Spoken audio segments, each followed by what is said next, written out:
Comparison and your self confidence. While checking out the neighbors from time to time can give you some inspiration. You see what they're doing, you see how it's going, you get some ideas. But if that's all that you're doing, it can make you feel a whole lot of less than. And when that happens, that can take a major toll on your self confidence. So let's talk about it. Hey, I'm John Renee, an evidence based certified life coach that is here to help teach you how to feel good about yourself and how to know who that person is and how to maybe even love yourself. We'll see. So, I'm going to be doing that today because we are going to be talking about comparison and your self confidence. Now, I'm going to be honest. I know what it feels like to compare yourself to others, right? Like, I know what it's like whenever you're sitting there and you see someone and you just think, God, why can't I be like them in this way? Why can't I look like that? Why can't I, get that kind of a job or find that kind of a relationship or drive that kind of car or have that kind of body, right? Like whatever the case may be. And sometimes it's all of the above, right? And so I know what it's like. And the truth here is that we all compare ourselves, right? Like it's just something that we do. It's how our brains work. So I want to share that with you because that's some shit that someone had told me.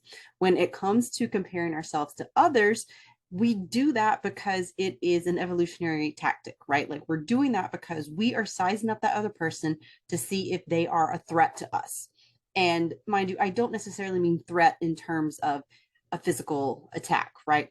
This can also look like being a threat, in an emotional sense. This can also look like being a threat in the way that they are able to acquire resources that you might not have right now. And so that can look like, whenever you are seeing someone out and about or on social media when you're going for, your daily scroll and you scroll across or see someone who appears better equipped at securing a mating partner, right? It can look like someone who appears smarter than you and is therefore possibly more qualified for a job that you want. And, then that would play on your basic needs of, having a way to provide for shelter and, survival and feeding yourself and therefore your livelihood. And so whenever we think about comparison in that way, like I'm breaking it down to like a basic level, like the very bottom level that we can get to here, because I think that like there's a lot of layers there, but at the bottom of it, like the very last layer is that you were sizing this person up to see if there is a way that they might be a threat to you and your livelihood and your survival. And so thanks to social media, it's not just these people that we know in our day-to-day lives, right? It's not the people that we see at the office, if you still go to an office. It's not the people that you see walking down the street. It can be people all the way across the world, right? And thanks to algorithms, like depending on what you follow, you're going to see more of that. And so this is where social media can be a bitch. I like to say it can be a blessing and a bitch, but this is where it can be a bitch because it's something where, you don't have to know these people. It's something where you can just be scrolling, living your life, and then all of a sudden you're bombarded with images of these people whom are, a perceived threat, which you might not know it was a threat until now that we are having this conversation. And that therefore plants the seed of self doubt. And like I mentioned in the beginning, being exposed to different types of people can be inspiring, right? Because it can show you what's possible beyond what you have seen in your immediate environment.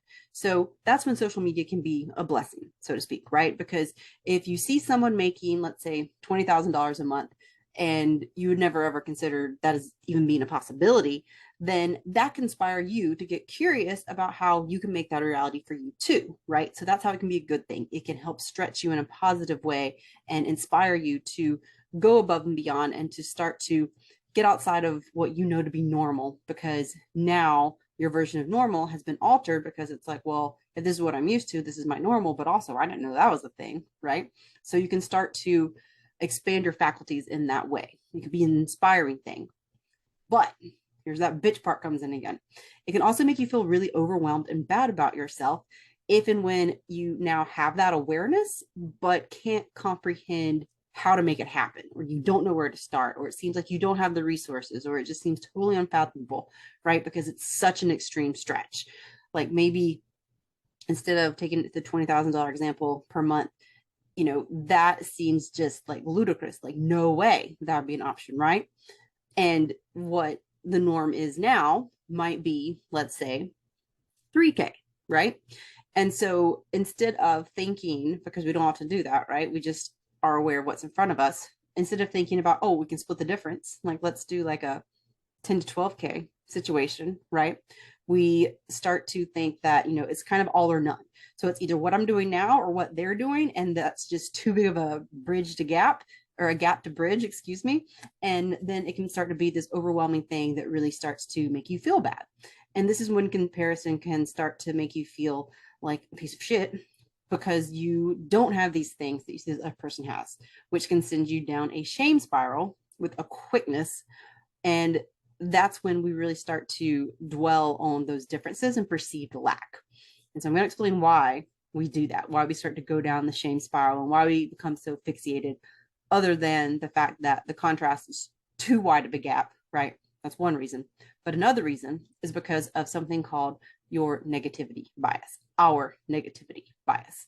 And so this is this cool thing that puts more emphasis on threats so that we pay more attention to them, which back in the day, freaking great, right?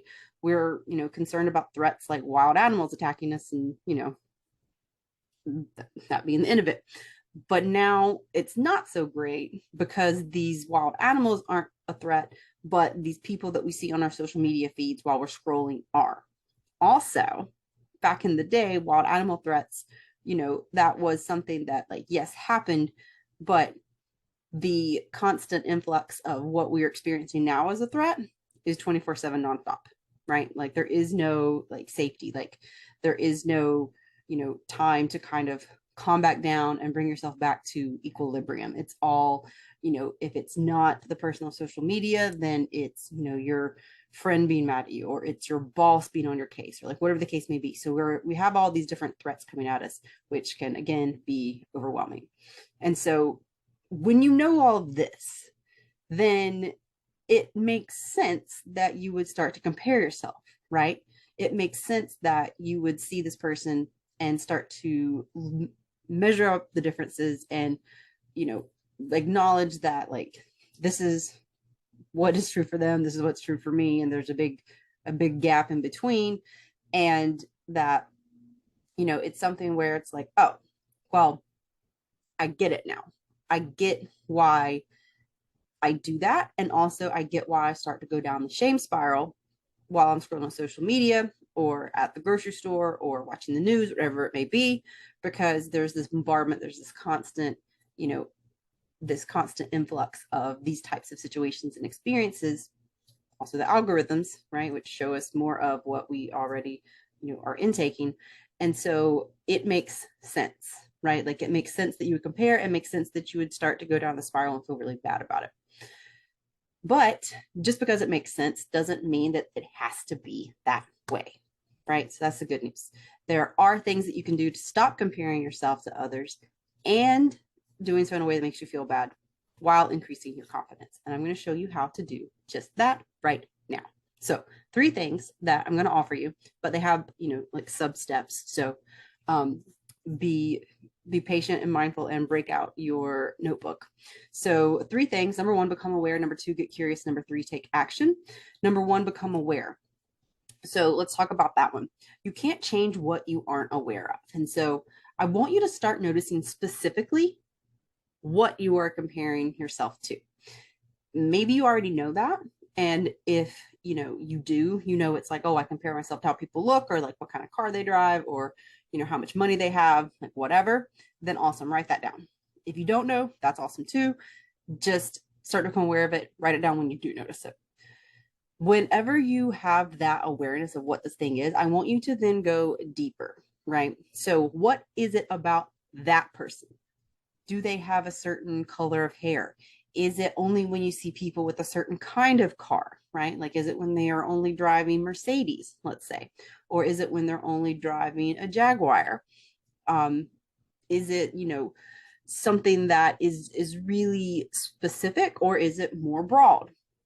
Might be either, but I want you to start to notice these differences, because this is data, right? This is data so that you can And number two, start to get curious.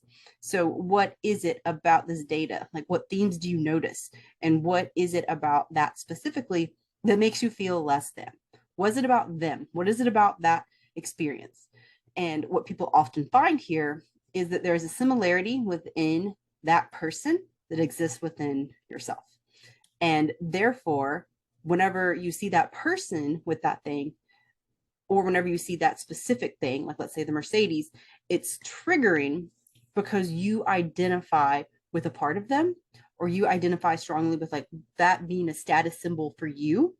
And so seeing it show up in that way is a way that it makes it a harder pill to swallow because you identify with it that much more strongly and it's now personal, right?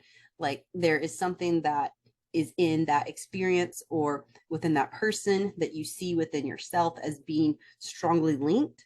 And so it's important that you start to know like what these things are. And that brings us to number three. Like once you have that awareness, once you have that data, then this is where you start to take your power back. This is where you start to take action. And so now that you have this vantage point, I want you to ask yourself two things. What is it that you want? Number one. And number two, what is one step that you can take to move yourself closer to that want, to that thing, to that goal, to that person that you want to be?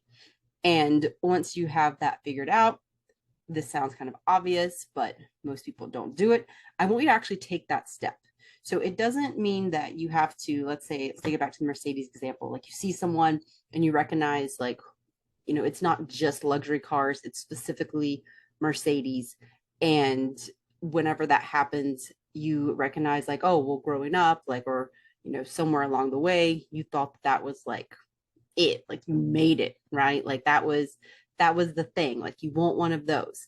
And so if you still then in, you know, step three, realize that is what you want, right? Like you still do want that, then what is one step that you can take to move you closer to that goal? And I don't mean that, you know, you have to like go out and buy a Mercedes tomorrow, but does that look like budgeting so that you can start putting money away? Does that look like taking up a side job? Like what is something that would help move you closer to that goal?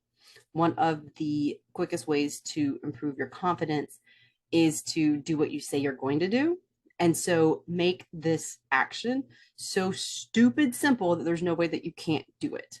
Because then once you do it, that's going to start the momentum for you to then do the next thing and take the next step and the next step and the next step. And before you know it, you will be well on your way to driving that Mercedes or fuck, maybe even in it. And when you are, give me a call so we can ride around town. Okay. Okay. So that is what I wanted to share with you today. Definitely comment below and let me know what you compare yourself with. I'll go first. It's people who can do muscle ups because why can't I do those? But I've moved past the shame spiral of feeling bad about myself. And now it's just disgruntled distraction where like I see them and I'm like, yeah, I need to practice that. And sometimes I do, sometimes I don't, full transparency. But again, there goes that taking that action step. Like I know and I need to do, but I don't always do it. So don't be like me in this case. Or no, fuck, like maybe you will inspire me to take that step. So now I feel guilty. And so I will practice muscle ups tomorrow or sometime this week, maybe not tomorrow. But see, that's a stupid, simple, easy step for me. It's not like I'm going to go hire a gymnast. It's okay, I'm going to work on my lat pull downs because part of it is my lat strength. Like I just don't have any. Anyway, enough about me. Let me know about you. Thank you for watching.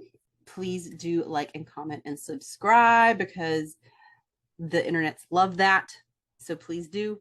And I will see you next time. Have an awesome day and I will talk to you soon.